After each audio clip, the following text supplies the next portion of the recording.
Hello, panelists. Hello, colleagues. I think we are live now on YouTube. I hope everyone can hear me well now. All right. My name is Ala Khair. I'm the director of TOV, or the Other Vision, which is a platform to advocate for photography and photography training in Sudan. Today we are discussing a very interesting and at the same time complicated topic, photojournalism in the continent. I'm very happy to be on the panel along with my colleagues Nelly Ating from Nigeria, Gulshan Khan from South Africa, Mulugeta from Ethiopia, and later we will be joined by Muhammad Ali and Akintonde. It's my pleasure to discuss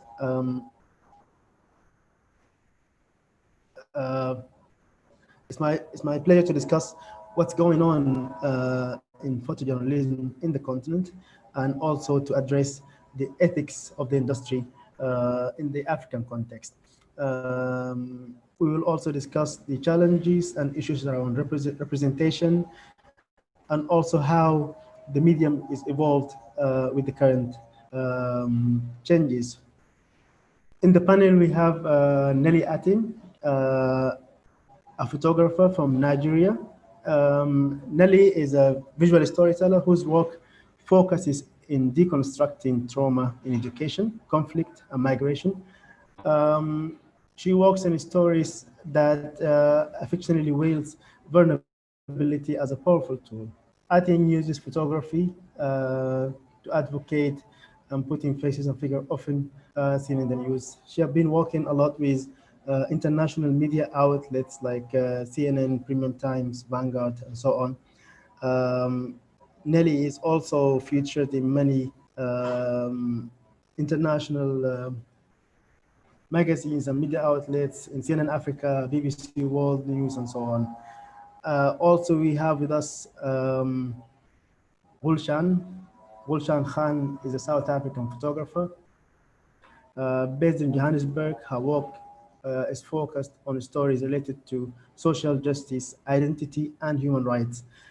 She also talks about transition and belonging, dignity of the people.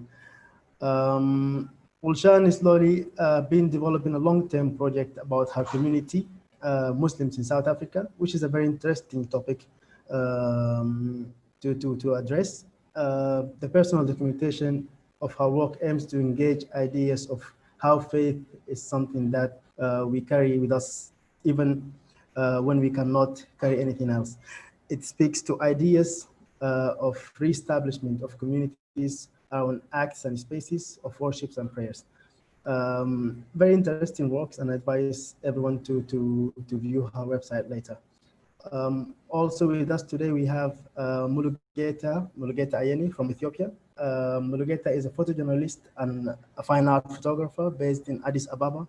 Mulugeta is the AP photographer in Ethiopia, and he works in regular assignments with many prominent international organizations. In 2018, his series Ethiopian Spring was exhibited in the 2020 Nobel Peace Prize exhibition in Oslo, Norway. And his photograph was also a nominee of the year for World Press Photo 2020 competition. I'm very happy to have my colleagues here with me to discuss this interesting issue. And I think the best way to start this is to use the collective experiences of the panelists to talk about issues around the industry of photojournalism. I think the best way to go with this is I'll just go ahead and ask Nelly, since she is from Nigeria, and Nigeria is now one of the, if I could call it, hot places of social and political change in the continent. So Nelly, photojournalism today is quite different from photojournalism as defined in the books that we read. right now in Nigeria, there's a lot going on, and I would love to see how photojournalism can play a role in maybe assisting or spreading the word, or even maybe to be part of change. How do you see photojournalism plays role in what's happening in Nigeria now? Thank you very much, Ala.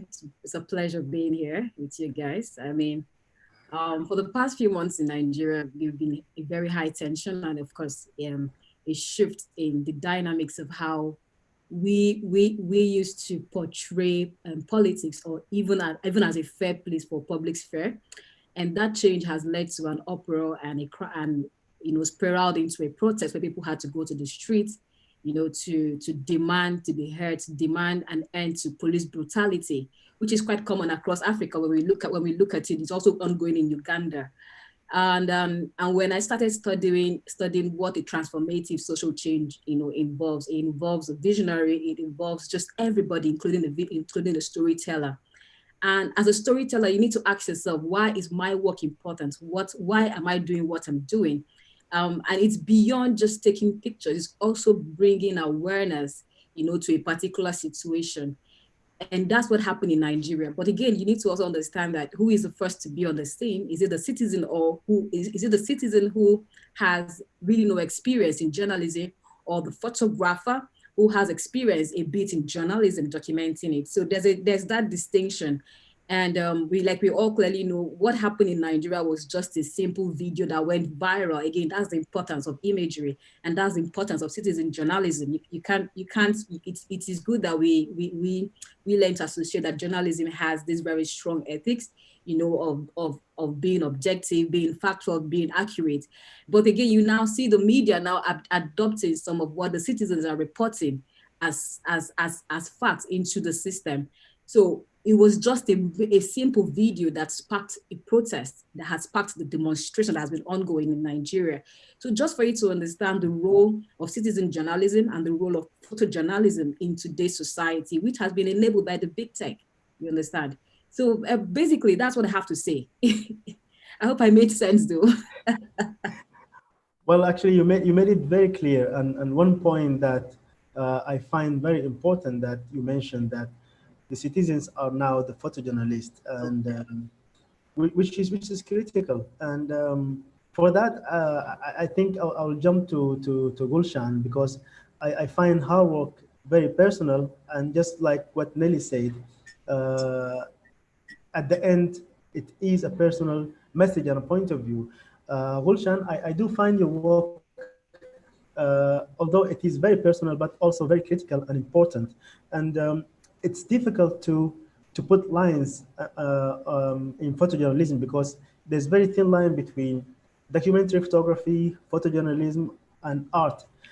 Um, and no matter how I think about it, it's hard to draw lines between each. Um, I think it would be nice to hear from you your point of view on how you take on photojournalism or photography to convey your messages or address social issues in your immediate space. Thank you, Ola.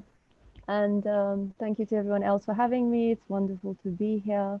And yeah, the discussion's already critical and inspiring and much needed. So I'm grateful for this space. Um, Allah, to address your question, I mean, one of the things that I thought about as you were speaking now was that I think that all of the work is personal. Mm-hmm. I think one of the biggest myths in our industry is the idea of objectivity. Mm-hmm. Yeah, Um, totally I agree. think, yeah, and it's very much a Western notion of journalists being objective. And I think no matter what you do, you can work towards that of presenting different viewpoints, but you yourself are always in your pictures. Your the way you place your viewfinder is in a way a bias. You choose what to leave out of the frame and what to put in the frame, for example. So that in itself is a subjective view, and that is the first thing we need to or the idea that we need to get used to, is the understanding that the photographer is always in the photographs, and so we need to always have that balance of the person you are photographing, the people you are photographing, the story, the ideas, the concepts. um, being witness to this. And so yeah, I think that is the line we're talking about, is to try and search for what we present as the truth, and know that it is a subjective truth. Know that there's always your own unconscious biases and your viewpoints, your history, your identity that comes through in your images, and that presents itself through what you are documenting and through what you are showing. And I think that's one of the things we need to build a language around for ourselves now, as we go forward as Africans. And this is not really, I mean, it's changing now, but I don't think it's really been done before in photography. So that's going to be very exciting and interesting to see as we bear witness now, using these mediums. How do we present our people? How do we, photograph in ways that we talk about our own communities, and we um, photograph, like sort of bearing witness to everything, but also building bridges through understanding and through passing information that is a bit more informed, and such things. If I've answered your question, Allah. This is a topic on its own we can talk for hours about, I think. Hours. So you always have to check him whether you answer the question, because it's so broad. Yeah, exactly. The issue is it's hard to put an answer to this question. And one important thing you mentioned is it's hard to put a mold around what we do, because at the end, just like what you said, the work has to always be personal. And that will bring us to another important issue that we will talk about briefly later, which is ethics around photojournalism and photography in general. But before we jump into that, I think there's a lot that we can learn from each other in the continent, because we have very common issues and common obstacles. And also, although it's a very diverse continent, but I think history have somehow molded us into a very similar kind of context. And that's something we have to work together to address and to change. But I'm very interested to know the challenges that you face, not only as a photojournalist or a journalist or a photographer, but as a female in a very complicated setting like South Africa. Another conversation that can take hours, Nelly? I mean, Yes. yeah, I mean, look, I think that in the beginning, for me, in the very beginning, I don't consider myself young really anymore. But in the very beginning, Young and hot. these were challenges, that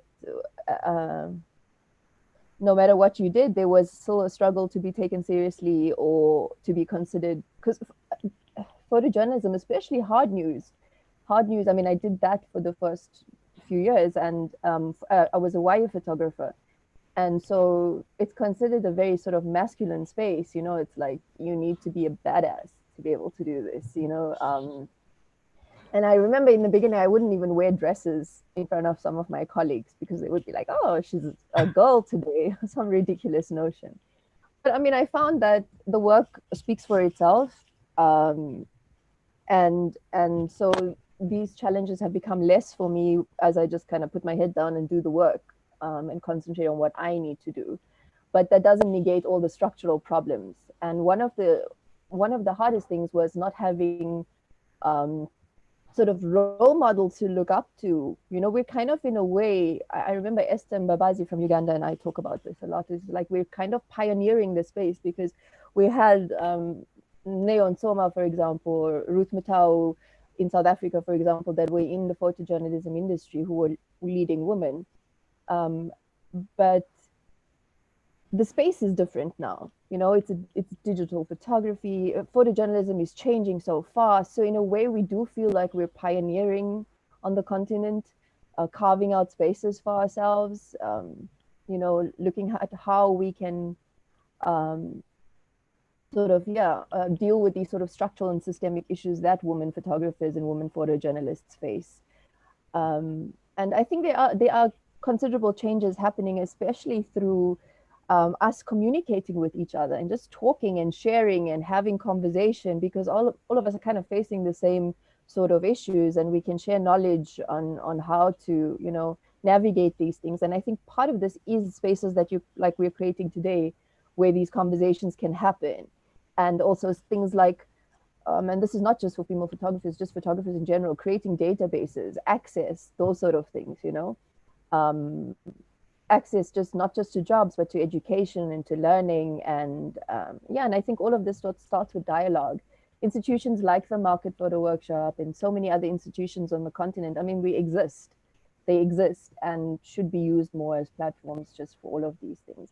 So yeah, I mean, as a female photographer, I think it was something that needs focus. You know, to also in terms of education and giving young girls access to the industry, those things need to be looked at and focused on as well. I think Moholi, Zanele Moholi has done excellent work also. They've created a school in KZN recently that I know of that's doing good work. There's lots of good work that's happening. And I think that the more conversations that are now from our generation down to those younger than us, and the assistance that can happen, you know, to bring everyone up with us, that's the sort of thing. We need to work from a space of abundance and sharing. And I think that is happening, which is really wonderful to see.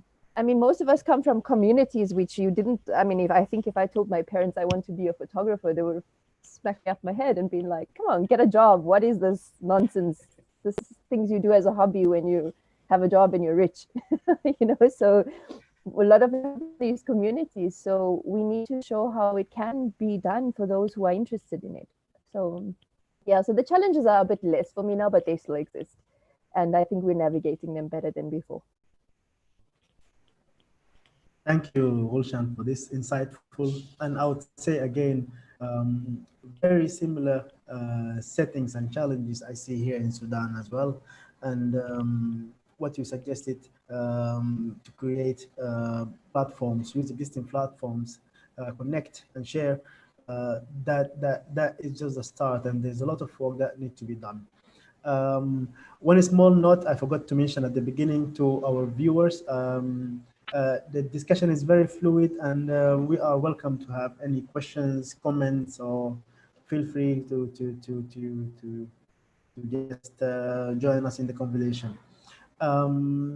There's a lot that I can drive from the conversation with you, Wolshan, but I think I'll continue on the theme of challenges because that's something very common and need to discuss now.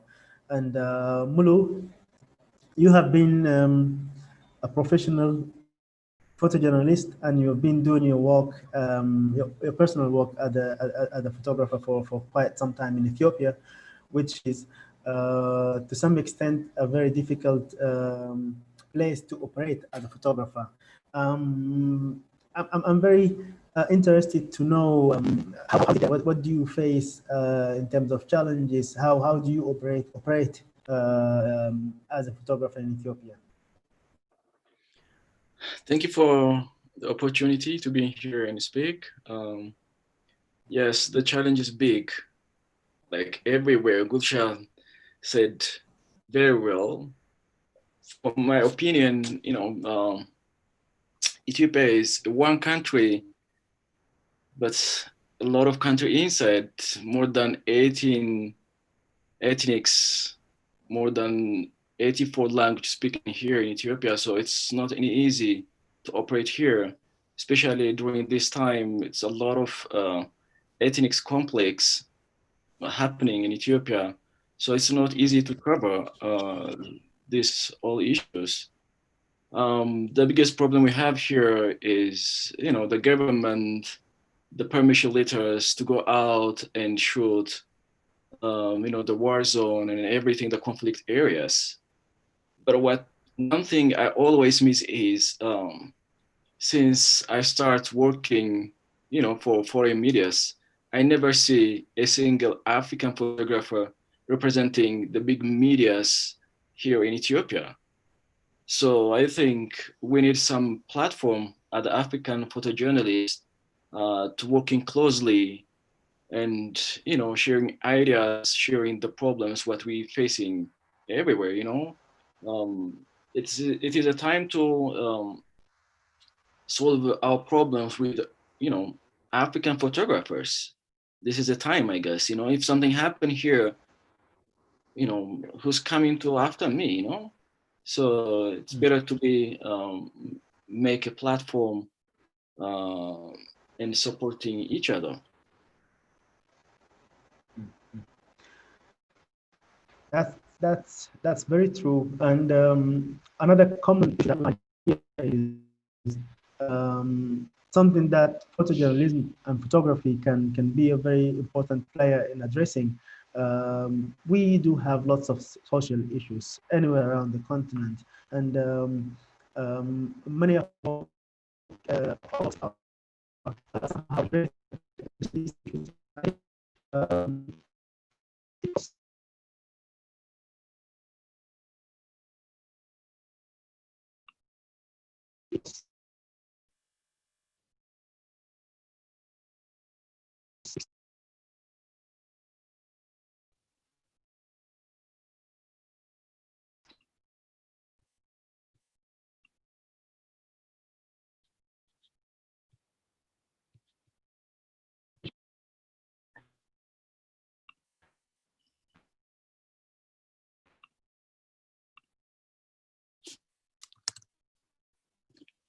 I think similarities can be a very quick way to our own issues in the continent.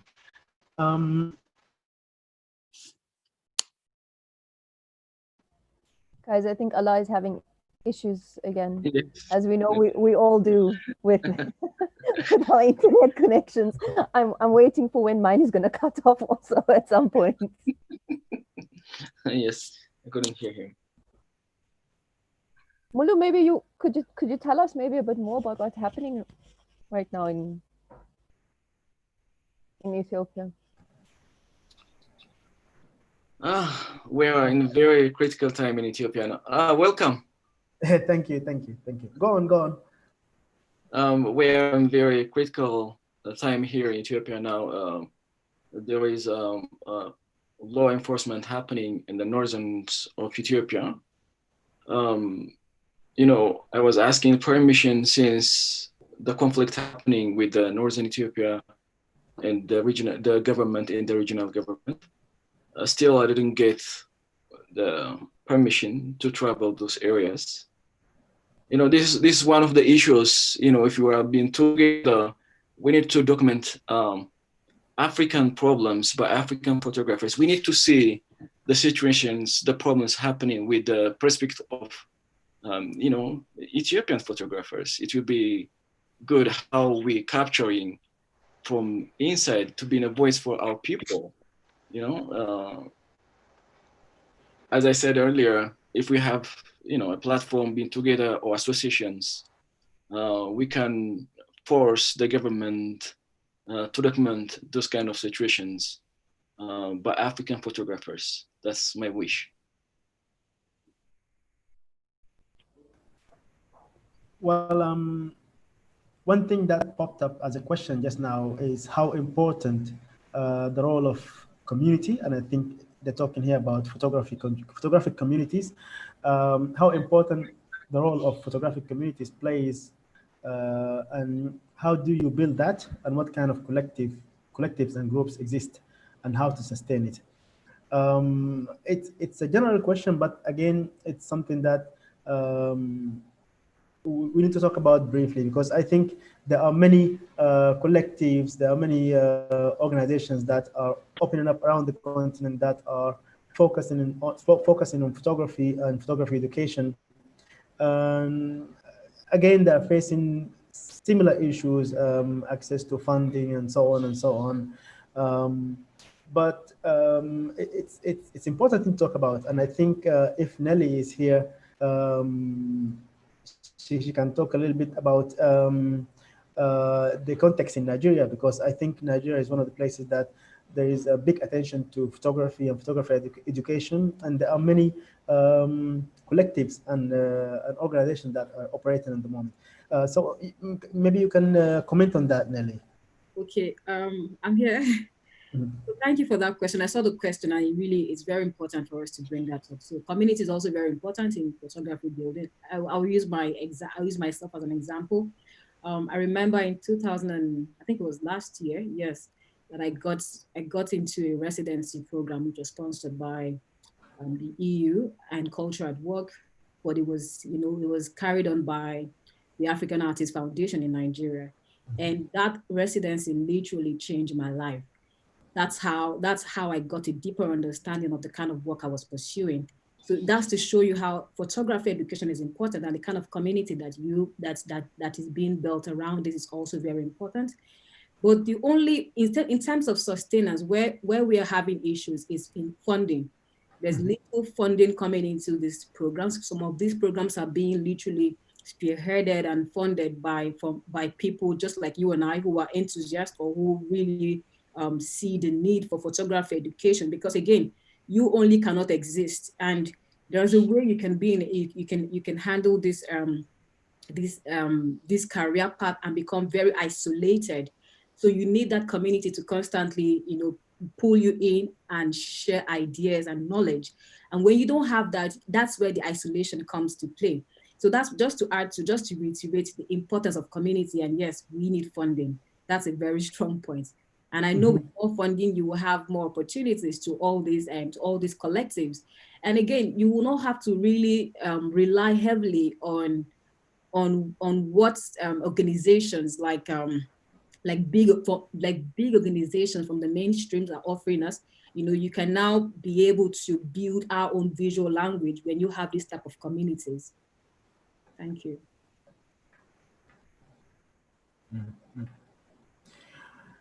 Well, and I think that's again something common, and funding is the main issue. I'm a member of CLPA, which is Centers of Learning Photography in the continent, and from my colleagues, I could say funding and having a space is the main issue that faces most organizations, collectives, and so on. There's a big discussion going on how to tackle that, but I think it's part of the to operate as a photographer or educator in the continent. I'll come back to you, Nelly, with another question, and the ongoing political change in Nigeria now. Yeah. Previously, you will have professional photojournalists documenting what's going on from a very news point of view. But from what I'm seeing online now, coming out of Nigeria, is many, I would say, personal and interesting points of view of what's going on. And I'm very interested to know who are these photographers who are documenting what's going on now. So, like I said earlier, I would even classify them as the who. I would classify them, I would put a name and a tag to them. They are called citizen journalists. These are people just like anyone on the street who has a phone, a smartphone, and has access to internet, and is on social media, being able to immediately place these stories on their platforms to gain awareness and also drive advocacy. What's happening in Nigeria currently, you also do have some really strong and good photojournalists on the ground also documenting this. But the only where there's a bit of a struggle, like Gulshan had mentioned earlier, is objectivity. I mean, you can't take it away, and the neutrality, you can't take that away, because we are all impacted. We are all journalists at the forefront, and you would not say that the crisis or the rot in the country is not affecting you. So disassociating yourself from the problem and documenting it objectively, was really a little bit of a struggle. But notwithstanding, you still have these citizens who with or without us as professionals, are available on the ground in rural areas, telling their own story. And apparently, these are some of the stories that are being used on the panels currently that are ongoing in Nigeria.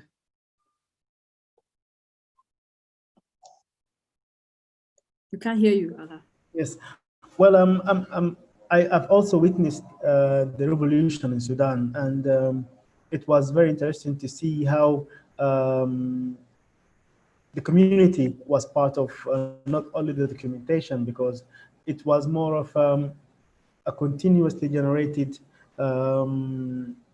visuals that not only documented what's going on, but also it was part of the statement or the point of view that the society is trying to tell the government. Yeah. I'm very happy to be joined by Akintonde. Can you hear us? Yes, I can hear you. How are you doing? Welcome. Yeah, I'm good. We're doing good. We're having a very interesting discussion. I'm very glad that you are here now. Yeah, I'm so sorry to join in late. I traveled to Ile-Ife in southwest Nigeria. That's almost about some kilometers outside Lagos. So I've been here to do some work. So that's why I was trying to just catch up with the time and all that. I'm so sorry to join late. That's totally fine. Yeah, going back to the discussion, one thing that Nelly mentioned is that the perspective, and also she indirectly talked about the issue of ethics. And I think I'll go back to Mulugeta with the question around ethics. As a professional photojournalist, you are operating in a also again very complicated environment, and your latest photography have taken you into places that you should really be thinking around ethics. And also being in the continent, you also have to always consider the issues around representation and ethics. I would love to hear from you.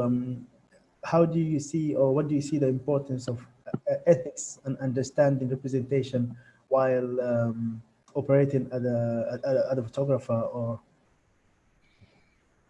Ethics is important, but as Nearly mentions, citizen journalism, it's very popular, I guess, these days in Africa. So everyone become a photographer with this cell phone. So it's very challenging. But only one thing we have here in Ethiopia is, through the Addis Photo Fest, we give some photographic course for the young photographers here, and we try to guide them with the professionalism and ethics. As I mentioned earlier, that's the important thing. It's covering African problems by Africans, because we know what's the cause, what's the problem, how we present, in everything. If you see any news out in BBC or something, they always mention the 1985 famine here, and they show us, this footage, the famine footage. So that's what I mean when I say the ethics and the professionalism, it's going together. So I'm stick with, capturing the stories with somebody understand the culture and the country very well. That would be important, in my opinion. Bhushan, can you add on to that? You are working in a complicated also narratives, ethics, and also ideas around representation. How do you go on with that? Ala, I mean, if we were to talk about citizen journalism, I think, so to speak, citizen journalism, I like the idea of everyone having a camera and everyone having that ability to produce, to show or to reflect. And I think now, as we're moving forward into the future, we will have to learn how to navigate, because I think there is a danger in just simply using footage from just anyone and everyone in our news. And for me, one of the biggest problems with this sort of churning machine is how fast everything needs to be all the time.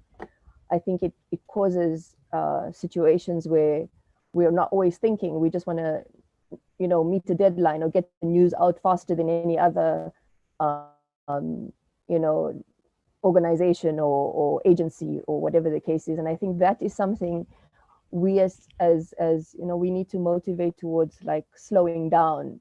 And I don't know how we do that. I mean, I don't have the answers to this, but I think that this is one of the problems, in that eventually, I mean, there's so much ideas around fake news and all of this stuff. And eventually, I think one of the biggest dangers will be we don't know what the truth is, or we wouldn't believe the truth, you know, because it could be just dismissed as, oh, another person made a video randomly as a citizen and maybe it was tampered with. These sort of ideas, basically. Just to talk a bit more about the news aspect of things. And I think at the same time, this is why it's so important to kind of slow the process down a little bit. Everything feels so capitalistic because we're selling images, we're selling news, and these big organizations control these things. And yeah, I don't know how that's going to change because the machine keeps churning. I like the idea of slower news, of looking, I've been thinking a lot about that, you know, looking back at just what we are producing all the time and looking at reflecting on that and giving it time and to see what is changing, what's not changed. And I think that's how we need to look more to the future. And of course, South Africa is a very complex, as we know, I mean, every country is really. We have, since we're talking about uprising and social uprisings, we have a history of that. And I think the medium for social media now is just a different way of word of mouth as compared to before. We didn't have it, but most of these movements, a people's movement, were organized on the grounds through these means or whatever means we could. And so this sort of mobilizing and advocacy does need to happen in whatever way it can. But yeah, we have to keep assessing and trying to balance out how this stuff is produced. And there's a big gap between the organizations that are just producing on deadlines and compared to those on the ground. And sometimes I think the more of us that are on the ground and say, hey, we need some time here, or this is not, you know, just push for that a little bit more, maybe that will start to make things happen a little bit differently. But I've kind of moved in my own practice, but we can talk about that another time, a little bit away from the news, the hard news kind of stuff. And all. Yeah, we can talk about reasons why. Well, thank you, Gulshan. Actually, as you said, it's just moving too fast, and the issue is now. Previously, photojournalists or images from photojournalists go to certain outlets, and there's always the photo editor verification. There's a process before the news is out, but now with social documentation and the availability of online platforms to display whatever you have, you caption whatever you want to caption, makes it very difficult to I can't say control, but to know what's what and who's who. And that's something that we need to face with today's way of images being consumed. We are very happy to have Akintonde with us. How are you doing? Yeah, I'm okay. I'm good. Like I said in the beginning, I'm sorry to join in late, so I have no idea of what people are talking about. But I mean, we're not having a full idea of what people have said in the couple of minutes past. But I have an idea of what you're trying to talk about. Can you hear me? Can you hear me? Akintunde, we can hear you. I think Allah's connection is a bit. Okay, is the connection right? Okay, that's great. Can I talk, or you want to ask me a question? Can I? I think you should just talk. I think it would be nice to say something. I met today. First of all, yeah, it's been playing, and he encouraged me to keep documenting. So it's actually interesting and nice to That's great. It's great seeing you again. No, that should be about 5, 7, 6 years ago. 6 years. I don't know. Yeah, good to see you again. It would be good to also have your opinion, on what's going with the social uprising in Nigeria, and in terms of Africa, in terms of we documenting versus citizen journalists and on the field, people that have smartphones documenting this. What's your take on that? Yeah, there's nothing. When you talk in terms of media, there's no aspect of media that has no its own disadvantage and own their advantages. Let's talk about the advantages first before I move. And this has been ongoing discussion about the how the social media invaded the media space in a couple of years back. Uh, but in a way, if I can take it from the point that social media, as we know it, give freedom to people to hear their views, and we are just talking about uprising in Nigeria or South Africa or in Uganda or elsewhere.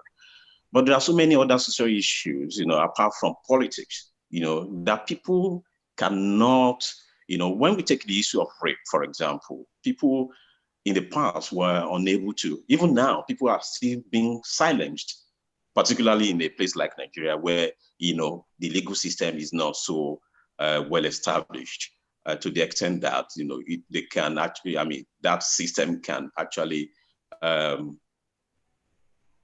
pronounce consequences on people who go against the law. So in a way, social media provide that platform for people to question the people who govern them, And I feel, for me, irrespective of the disadvantages or the effect, or, what you may say, oh, the social media is bad and others, I feel the freedom, is something that makes, of course, you can say, oh, there shouldn't be too much of freedom. Freedom should be curtailed at some point, to in terms of when you're thinking about the social, the national security or the security of a particular country and others. I agree with that. But for the fact that people haven't had this kind of freedom in the past, like for example, I was born in the 70s. I grew up in an era of military system that spanned almost 30 years. And people cannot even speak. So we are coming from that past experience where people had no freedom to even talk. Means that you already were ready for the consequences from the government. And I think this is why in Nigeria, the recent uprising in Nigeria, made the government to sit up in a particular way, in such a way that people in government began to think, oh, social media is so powerful that it can actually change government. But this is what one of the excuses or one of the reasons they gave why they are pushing the bill to the National Assembly to control the social media. But for me, I will, when you put it on the scale of yes or no, I would take 98%, or let me say 90%. Of my take for social media, because in the past we haven't had this kind of freedom. But if we take it to the ethical ground, yes, in mass communication, there's something we call gatekeeping. It's a way of controlling what goes into the media, into the outlets and others. That's the traditional media. But I also think it takes personal responsibility on the side of people, or on the side of people posting whatever they want to post on the social media, to say, what I'm posting, is it actually true? Where true is also a very big field in philosophy, where some people will even say there's no absolute truth anywhere. And if you take a deeper look and into it very well, you see that there's no absolute truth anywhere. Even when we follow the traditional gatekeeping, it's not as if there's no subjectivity. You have a lot of subjectivity coming into that people who gatekeep those things, in the traditional media structure, are also taking some things into consideration, maybe national security and other, or sometimes because they are biased, or because they want to protect some of their friends in government, and this is why they gatekeep some of the things that people should know about. But in social media, there's nothing like that. There's no gatekeeping, there's no control structure per se. When it comes to individual level, of course, you can talk about the organizational structure of Facebook, the Instagram, and all the rest. But then, it gives almost, you can put it on scale, 90% of freedom for people who can post. if I may go narrow it down to the my involvement in the recent uprising in Nigeria, I saw a lot of people, taking pictures on the spot, in Lekki and in Ikeja. These are the two areas where you have people gathering, asking government to, to do certain things for them. People will take pictures and post it on Instagram and Facebook page or pages directly, without much editing, without much, instant post. For me, if that is taken into consideration, I don't see if somebody is saying, oh, government, give us road, give us light, give us, and, somebody recorded somebody asking government to do that, and it is posted on the spot, for me, that is not attributed to mean fake news. That is actually what was going on at that point in time, and it was posted on, immediately. Somebody broke. Oh, the policeman. If there was no social media, the first day the government sponsored talks to come to Ikeja, I was there. I couldn't use my phone. I couldn't use anything because I was a bit far away. And you'll see the guys, holding machetes, holding guns, to disperse these are not policemen. These are talks sponsored. People suspected that they were sponsored by the government, to disperse the peaceful protesters. So if that is the case, you'll see some people who were very close to the scene, making pictures and sending on the spot video of that attack online. For me, that is not fake news. That is freedom. That is something that makes me or other people to know what is going on in Nigeria. Otherwise, the government will have been, been more terrorizing than what we are experiencing in Nigeria if there was no social media. Do you understand? And unfortunately, or maybe I put it fortunately, much of what CNN, Reuters, name them, all the international media organizations, much of what we depend on sometimes are taken from social media after the verification is done. So for the Nigerian government, coming out after the CNN report, for example, to say, oh, CNN is posting fake news, I'm very sure to a large extent that CNN must have done their homework to do certain verification of the social media posts before they included that in their news content. So to discredit social media, based on the ethical ground that there's no control, I, have my own bias to that, because I saw people posting things that were not manipulated in any way on the spot, and that helped a lot of people in the US, Canada, and elsewhere to know what was actually going on on the ground on that day that the shooting took place. In fact, the government would have totally denied the shooting in Lekki if there was no social media. If this was in the era of my student era in the early 1990s, it would have been totally disregarded. It would have been totally, denied.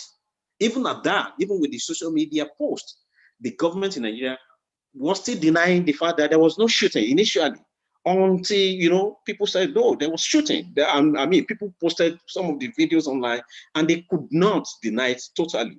The army denied it eventually. Initially that, we didn't send soldier there. That they were thugs in army uniform. A week later, they said, we went to the place, but we went with blank, ammunition. There was no ammunition in our guns. Later, maybe a week later, they now said, we went there, but there was no death. So if social media wasn't there in the first place, I trust Nigerian government. The government has always been oppressive. So social media, in a way, gives I think it's in that Africa. in Africa. We can't say all over Africa. In WhatsApp group. You understand? So for me, when you attribute ethics to social media, which is, which has no formal structure of control, it behoves on individual responsibility to take that moral responsibility to say, what I'm posting, is it actually going to add up to the news report that can be, termed truth. So for me, and it's the same thing for for people like us who still work with the traditional media, to say, I could decide to not to post certain things to EPA, for example, or to Reuters, and I could decide to take those things away without posting it to Reuters or anything, or EPA. For me, that it's also a personal responsibility I've taken, to gatekeep in a way. So for me, social media has that advantage, even though there is no formal structure of control, has better advantage, in terms of freedom and in terms of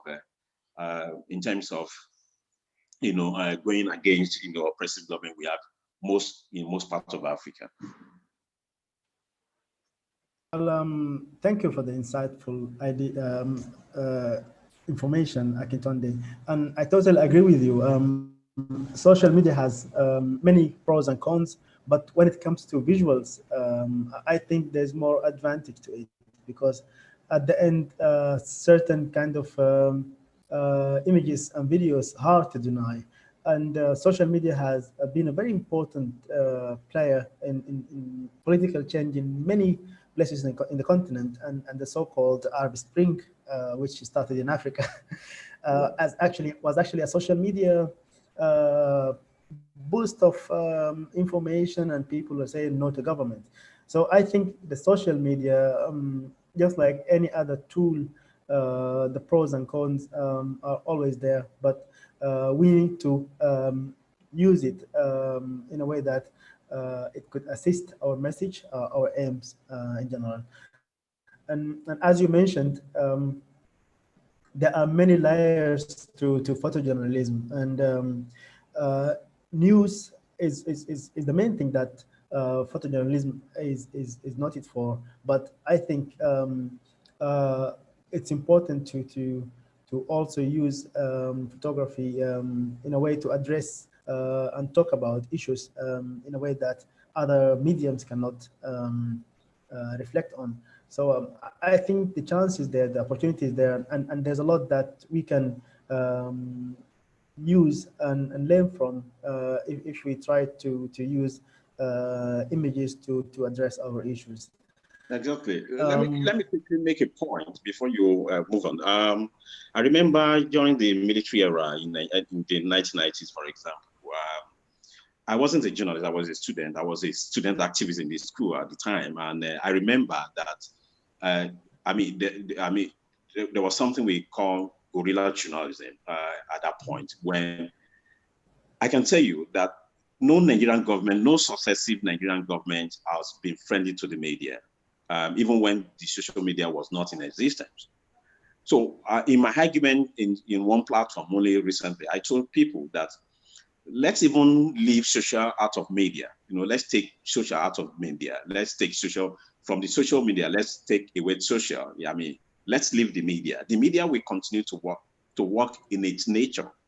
In whatever form it comes. Maybe it's social media, photojournalism, or broadcast, or whatever. The media will always continue to work in it. And in whatever form it comes, the Nigerian government, and I feel most governments in Africa, we always go against the media because of its power.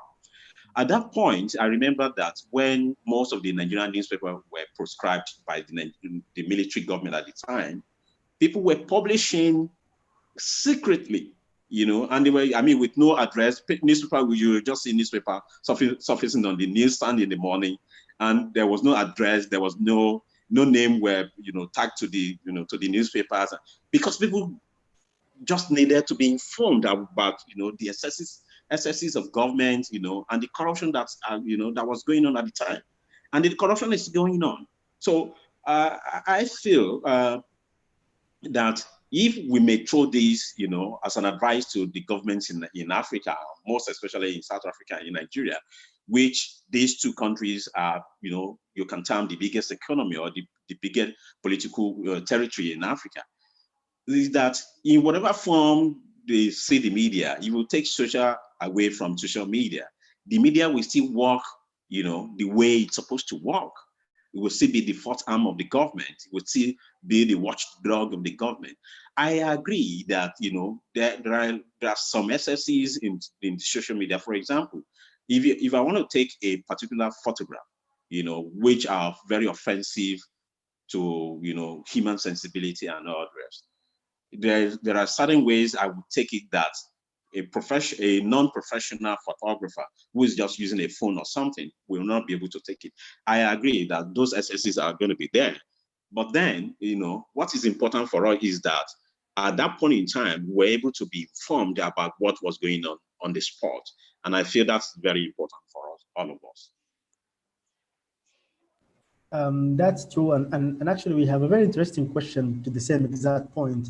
The question is, in an era of misinformation and uprising, what kind of conversation do you all as photojournalists see as important to be having more of, both in Africa and globally? It's a tough question. But I think what we talk about now is the pros and cons. It's always good to make use of the quickness and the ease of just putting the information out there, and it's important to drive people towards this conversation. But I'm very interested to see what you think would be the proper answer to this question. Mulu or Nelly, would you like to comment on this?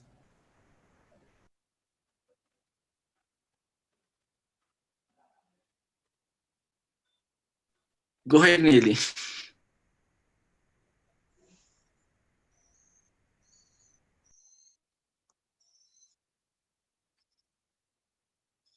Oh, Mulia, I'm actually thinking that you should go.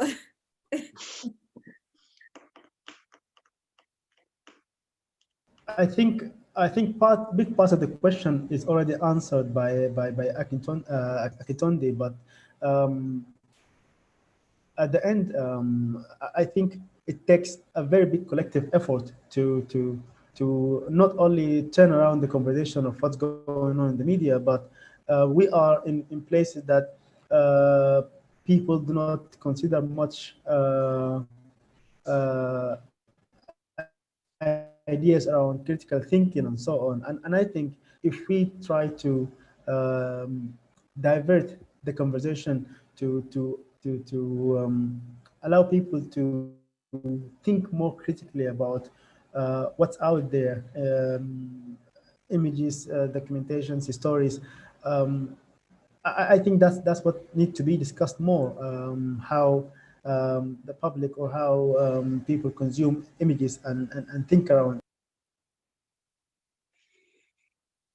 Okay, Ala, can you hear me? We can hear you. Oh, okay. So, I mean, fake news these days, it seems like that's all that's even being discussed, and even with the help of Photoshop, it makes it more difficult to have these kind of conversations and differentiate what is truth. And like Akin mentioned earlier, truth is it's diverse now. If you're breaking down truth, what is true, and and with the absence of truth, you also have propaganda that has been been infiltrating the media excessively. And then you also have subjective journalism being practiced now by so many mainstream media, which is a more important conversation. As he mentioned, he said, what kind of conversation do you think we should be having? The conversation we should be having now is the extent at which we now have subjective journalism being practiced in the mainstream, both local and globally, which is now a problem, because it's now hard for you to decipher, is this news media really trying to influence public opinion by factual information that they're sharing, or is there like an agenda setting by this media organization, which has always existed? We just do not pay attention to these things, that every news media that you read is critically being set just to influence a public opinion. So what we should be asking ourselves right now is, how subjective is the mainstream media that we all work for and we all consume? Well, I would quickly like to respond to, a few things you mentioned about facts and truth. I wish we don't get into deeper because we don't have time for that. Because if I speak so much about that, we might get to the terrain of philosophy, and which is the backbone of the practice of photojournalism as well, because there's no way you can run away from truth and fact. Let me quickly say, from my few studies, in mass communication, anthropology, and others, I know fact, it's a very, concept to discuss, very complex concept to discuss, as well as truth. But what I came to realize, from my practice is that fact is basically different from truth. If you take the question of fact is something that is, you see, oh, this is what is happening. If you take, for example, the frame of the photograph itself is always subjective, not because you don't have any fact in the frame. There are facts in the frame of pictures you have taken. But outside that frame, what becomes the things outside the frame? This is a very big philosophical discourse, that one can begin to write 10 articles out of.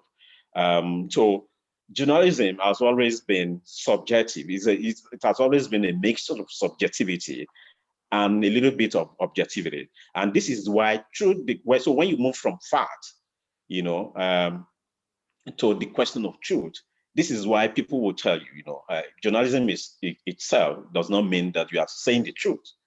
So the question of fake news, for me in mass communication, if somebody says, oh, this news is rumor, I won't take it as rumor. I will take it as an instrument to investigate. For me, rumor is a tool for investigation. Is a tool that, if somebody flipped my picture, for example, let's even come down to photojournalism. If somebody flips my picture that I feel, oh, this is the frame and this is the way I took the picture, and they flip the picture in Photoshop, turning the man who was originally on the right side to the left. That's, for me, it does not mean that the picture was not taken. The frame was actually taken. What has happened is that, fact, the one I took as fact, has been manipulated. Does not mean that the fact is totally gone, right? So what I would do with that kind of picture is that once I see it, because the audience too, also in the whole process of news production, the audience also do have responsibilities. Although that responsibilities may not be homogeneous in terms of the fact that people will come to say, oh, actually the picture was flipped, and everybody agreed that the picture was flipped. But some are at individual level. When you see, pictures that have been manipulated, you will know. You will just know. You, as an audience, you will know that, oh, this picture seems to be manipulated. Of course, some photographers or some news reporters are very smart. They can escape, with the manipulation and the rest. Because, this question has always been coming up. People talk about, oh, it's because, photojournalism is so challenged now because of, digital media or digital software and others. But I tell people, photography or photojournalism has always been facing the challenge of technology. For example, I began learning photography in 1982, as a small boy. And I remember in my head that when my boss at the time will ask us to, there's something we call dodging. And I think it's in Photoshop now. Dodging has always been part of darkroom process. There's a way you use an Elijah the light, in a way to dodge pictures, to shade it, to add shade, shadows, and others. These are some of the processes I learned, as a local photographer, right? So, and this is applicable to, when you take it to photojournalism as well.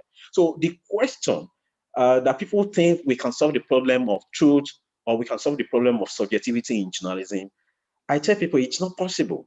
Because even for me, even framing the picture itself is subjective in the first place.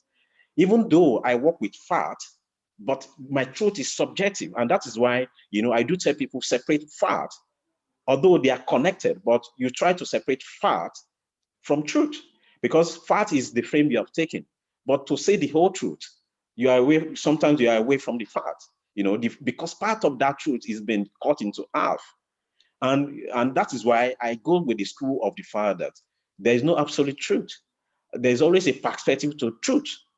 And what you call rumor, what you call fake news, for me is an instrument that you can use to, to investigate, to say, although the damage might have been done, maybe in terms of national security and all the rest, but the ones you call, or the photograph, that's been taken or that been posted on social media, or even in traditional media itself, does not mean, a complete truth. If CNN comes out, and that is why sometimes, of course, the question of colonialism, post-colonial, discourses is still always there. How does the Western media in a particular, or how do the Western media in a particular way, project Africa? But of course, whichever way it is being projected, there's always a subjectivity. Even when they say, oh, Africa is beautiful, when you look at it, deep down, there's always a subjective, perspective. And for me, subjectivity and objectivity are married forever. There's no way you can separate the two. Because even when you look at the nature of photography, the process of photography itself, it's from the beginning, it carries its subjectivity. Does not mean that it doesn't have any fact or truth, but to completely say we want to do away to have a complete clean up photojournalism, professionalism, or clean journalistic practice is almost, a mirage that, that is a problem we think, we must continually think about rather than thinking that it's going to go away. We should take it as part of the process of news production. And to the extent that, to believe that truth or the little truth that is so involved in that subjectivity is what we should be dealing with, rather than not having any truth, or rather than not having any fact in it. If my picture is flipped from right to left, then I'm very sure if people contact me, or people who suspect that, Akintunde's picture has been flipped from right to left, can say, this is not the way Nelly took that picture, and that such can be challenged. But to really deal with a problem, or to think that it's a problem we are going to solve, I think we'll just be chasing shadow in a particular way. I talk too much. No, it's actually fine. That's all right. But I think, yeah, I just want to throw light to what he said about truth. We also need to understand that truth is very subjective from our convictions. I think Gulshan mentioned something about that. From our convictions, from our hermeneutics, what do you believe in, your experiences, your social consciousness, in fact, that's where your truth comes from. My truth might be different from your truth, and it also shows, even as we photographers, the kind of things that we're interested in. That's where we all have our niche. That's where you have, you can have a sport photojournalist, and you have someone who could document just war and conflict. So I don't know if that makes sense. So that part of truth is very important for us to constantly question as a photographer as well. What is your truth? Because that is what also drives the process at which you're producing work. That's true. I agree. I also just want to crystallize the two ideas of truth and subjectivity versus objectivity, but also time. We're talking about this era of misinformation. But this has always been the case, if we think about it in that sense. There's always been government propaganda. There's always been photographers leaving things out of the frame and putting things in the frame. That has always been the case. Maybe our exposure to all of this is just more now, or we're talking about it a bit more. We've given it a name called fake news. Before it would be propaganda or just bias or whatever the case is. Whether it's looking at an image of, for example, Kevin Carter and the vulture and the child, what was left out of that, for example, or we look at Steve McCurry and what was added and what was taken away in that image. And so again, whether it's in the frame or not, or whether it's manipulated or whether it's manipulated by governments. In South Africa, we had apartheid, and many people would have told you the 76 riots didn't take place, even though there was, and we needed that photographic sort of evidential proof. And so then again, the idea of photography as evidence comes into play. And so again, the thing of what Akintunde says, it's just like chasing shadows. It's for us, I think the main conversation is just for us to carry on with our work and with everything that comes with, because technology is part of our future, part of our development. And so these are going to be constant conversations about how we can manage that, as long as we dispel the myth of objectivity. Honestly, I'm tired of that one. Really. and also, and in saying that, the main, and to just take the thought a bit further, where did the idea of objectivity in journalism come from? Because I think it is quite a Western concept. Because I remember we had a conversation at the World Press Photo last year, and someone in the audience, because I was saying the same things, and someone in the audience asked me or said to me, but don't you think if you let photographers from their own communities come and photograph themselves, then they will be biased? And so then the idea then is that you come in without any bias and you are the vanguard of objectivity from your Western media perspective, or how does that work, you know? So that idea of these legacy publications or legacy organizations being the vanguards of objectivity and being able to look, and that gaze being objective is a complete facade that we've had to live with in media for generations. And so I think that's something we need to completely rethink and be specific about how we think about it. I think somehow the discussion is going into very important and very, I can't say philosophical, but I think it's the core of what photography is constantly being asked. But I think it's a time that we as African photographers, artists, or people in Africa who are trying to create images that reflect their immediate spaces, I think it's important that we create our own voices that could be, I can't say the difference, but I could say it could be a way for us to state what we think and what we feel and what we know about our immediate space. And I think it's also very important that in this time, we Africans need to know about Africa more. A lot more connection is needed. And I can say that I was very lucky to connect and know many artists and photographers from the continent, and that somehow led me to understand the continent more. And I think that need to be expanded in a way that there should be a lot more of telling each other about our communities. I think in terms of time, we are going past an hour now, but there's one question that I think we can answer before we jump to the end of the sessions. There's a question that, how do you deal with the value of photographs, particularly in the digital space? Many publications do not know the legal copyrights around the use of images. Audiences, readers do not understand the value of it and often republish them without any credits. In extreme cases, there is expectation to provide images for free. Allah, this is not extreme. This is our everyday expectation. Like people, I'm getting emails every day asking for images for free.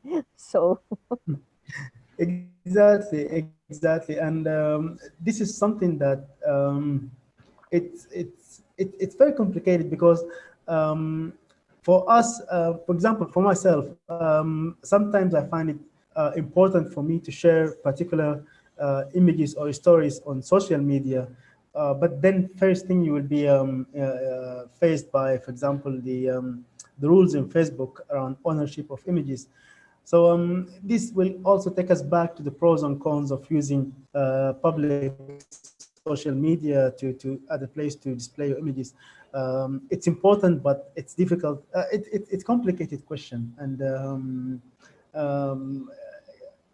just like any other platform, there's always the pros and cons. But the first part of the question around the value of images, I myself am not working very much in a commercial perspective, but I think Mulugeta can maybe talk a little bit about this. Yeah, the copyright issue is for everybody is a bit crazy, you know. People are like using it for free. They're always, you know, who's giving you like the free lunch, you know? I mean, if you need to like build your house, who's come to free to work for you, you know?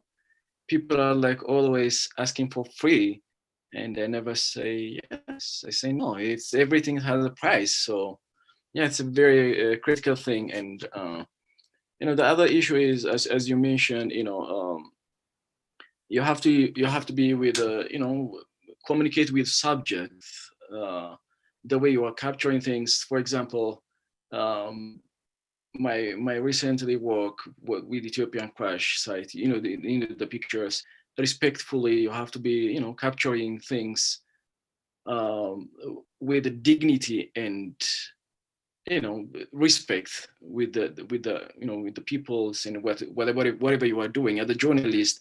We've been, you know, exposing for more very emotional things, so we have to be careful. What you can record you can have the pictures, but you know, you have to be careful how the picture are publishing, and you know, those issues you need to be careful. Nelly, um, what do you think about the use of images on social media? Do you post your work on social media, or I do you mean, find it important to somehow do this that? is a topic that is, I mean, you can go all day saying, I mean, I have one popular phrase: exposure doesn't pay my bills. You understand? I'm in school right now and I'm paying thousands of pounds to be in school. And it wasn't exposure that got me here. And also, it's just also, you also, that power is also on the photographer. Like, what do you want to share? I know some photographers who do not share their work on social media platforms, but on their websites, you know, so you also decide what publishing platforms suit you. I don't share my personal project that has my self-portrait on my platform because I don't want someone to hijack it and I can't fight for copyright issues. I don't want to go through that legal battles. So I post my personal project and my self-portrait again, not just personal project, my self-portrait on my website and not on social media platforms. So you need to also segment your work. What should go on these platforms and what shouldn't go on these platforms. Well, that's very interesting idea, and I think from my perspective in Sudan, copyrights and maybe this is also common on most places around the continent. Copyrights, legal copyright, is something that people do not even think about while dealing with images. It's very regular here. You'll find your image in a newspaper and you can't fight for it, or you'll be just wasting your time to fight for it. And this is the case everywhere. And it's something that we either need to find a way to live with, just like the way Nelly suggested, and or sometimes maybe sacrifice, because I think also social media has its own advantages, because in the case of, for example, the uprising, I think it was important to share what's going on in social media as soon as possible, because that's the way the information will get to the people. So it's again come to the discussion around pros and cons, and we need to evaluate individually. But it's a difficult topic, and I think it will need its own long session to find a way to work around that. It's a very interesting discussion, and I can't believe that it's already an hour 20 minutes past. But I hope this will continue in the future. But maybe we can just go around for final remarks. And one thing we need to just briefly talk about is decolonizing photography in Africa. Akintondi talked about how misconceptions around the continent was built, and how important it is for us now to walk around decolonizing photography in Africa. So maybe you can just comment on that and see what's. Okay, that's also a very complex, wide, areas of discourse on photography in Africa or elsewhere. It's Right, I just want to say, because there's no way you want to discuss photography in Africa without talking about colonialism, I mean, talking about the past and now, I mean, where we are coming from. And of course, a few countries were not colonized, just a few, one or two. And talking about South Africa, I mean, your history in terms of uprising and the way the whole of photography in that space, it's also very complex. It's a long, but generally, I think, just like you mentioned earlier, that one way that we can basically do that when it becomes a contention, or when that terrain becomes a tension between Africa or photographers in Africa. I hate to use the word African photographer. I mean, photographers can be everywhere. Photographers living in Africa or working in Africa, and photographers coming into Africa from the Western world, especially. It's something I feel that, I mean, this kind of discourse should be continuous and should be constant, so that, because this is the only way we can connect each other. This is the only way we can, be on the same page. Of course, coming from different background, I cover from Nigeria, Nelly covered from Nigeria, or some parts of West Africa or South Africa. And because when you look at it, for example, a few places I've traveled to in Africa, you see Africans, hostile to Africans, and you go elsewhere, maybe in Europe or in the Western world, you have this kind of freedom, this level of freedom to work. But I don't know what it takes, how the situation can be described in South Africa. But I know in Nigeria, when a Western photographer comes into Nigeria, even up to the top government circle, they give him more respect. They accord them more respect. They, listen to them. Oh, I want to go to Niger Delta. I want to make pictures. Or a few times, some of them who actually come in illegally have been arrested. Talking about Western photographers now. A few of them have been arrested in the past and all that. But I can tell you, in most cases, when you put this on a scale, you see, giving them more attention to cover out. And these are the places I also want to show. I also want to point out the ills of the society or the ills of the government.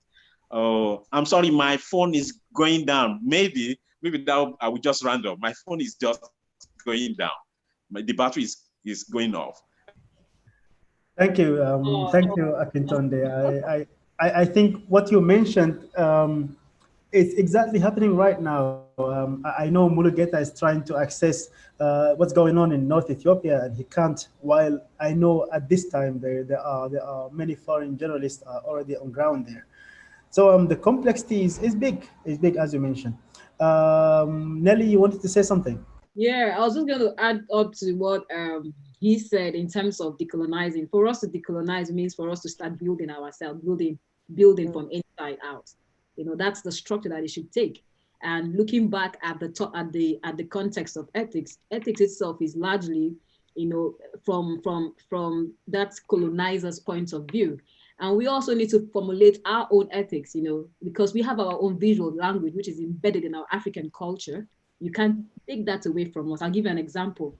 If you as a photographer go to the field and the person you're documenting is extremely sick, most Western photographers, of course, their ethics says do not help, just walk away. You're there for your job and walk away. But we are very, very collective as individuals. As a photographer, we place ourselves as humans first before our career or before the title. So you are more empathetic, to help. Doesn't mean that you're bribing the subject, but in ethically, that's actually wrong. Do you understand? So for us to decolonize these structures, we need to first start building internally what we would define as our own ethics. And to add to that, Nelly, I think that should be ethics in general, conversations of like, that sort of way of I think that we can move forward in the world in general, in all practices, if we listen to each other. If we say that this is hurting someone, this shouldn't be done this way, then we should reconsider how we can do it better. And so that's not just for us as Africans to formulate, but I think for the entire world, because these problems do happen all over the world when it comes to ethics. So, I mean, I think everybody's viewpoint has a place. You know, so if we had to photograph somewhere else also, we would want to have the same sort of practice as we do here on the continent. I think we've lost Allah.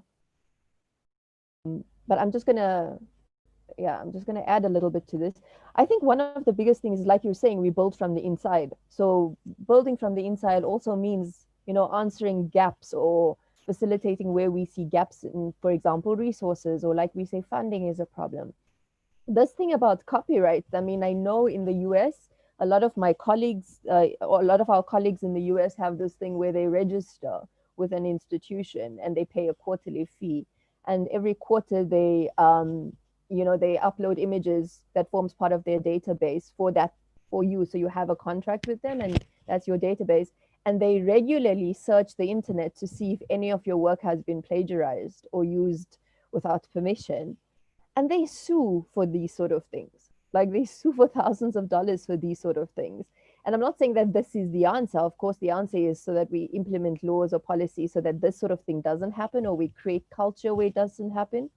But perhaps we can start talking about infrastructure in that sort of way at institutional levels. And I think this stuff only happens when we start building institutions, or, you know, our institutions here start saying, okay, how can we help photographers on the ground overcome these problems? So it's again the same idea of building from the inside, talking to each other now, because I mean, obviously in every country, copyright laws, for example, would be a little different, but we may share similar problems. We do share similar problems. So we can have these conversations amongst each other. And, but again, we can't just keep having conversation. So what do we do beyond that? Which are the institutions that can facilitate? Which are the institutions that can take up the mantle to say, okay, let's talk about copyright in this country. How can we protect our photographers? How can government get involved in this? How can government, through their arts and culture departments, for example, facilitate this sort of things, and not just produce funding, but the funding needs to go further, or the work needs to go further? How can we protect photographers? And I don't know how that's going to happen, but like give access to our own, you know, to photographers, yeah, that sort of thing. So I think these sort of things can't just remain in conversations amongst us, and institutions need to get more involved in not just a level where we're saying we're talking about decolonization, or we're talking about, you know, African photography or photography on the continent, but how can we tangibly now facilitate these sort of things as institutions that can liaise with each other, as institutions that can get funding and that sort of things. So yeah, that's what I think.